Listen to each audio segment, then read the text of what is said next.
माणगाव इंदापूरच्या वाहतूक कोंडीतून सुटका होणार आहे। पर्यायी उपाययोजना करून या सगळ्यावर सुटका करण्यासंदर्भात निर्णय होताना दिसतोय।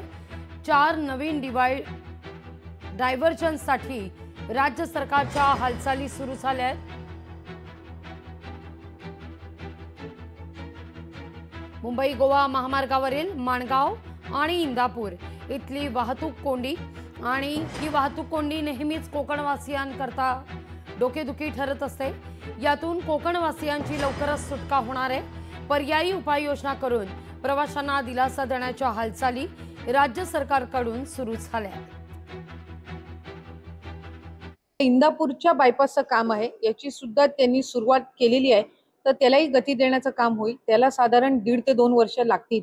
पण तत्पूर्वी जे काही आपण 4 पर्यायी मार्ग काढलेले आहेत, त्याचं कामाचं जे टेंडर आहेत ते या महिन्याच्या अखेरीसपर्यंत त्या ठिकाणी ती प्रक्रिया पूर्ण करून ते लवकरात लवकर कसे करता येतील, म्हणजे आपली ट्रॅफिक जी इंदापूर आणि माणगावला आपल्याला त्या ठिकाणी सातत्याने सगळ्यांनाच आपल्याला त्याच्यातून जावं लागत असतो आणि नाहकचा त्रास हा सोसावा लागत असतो।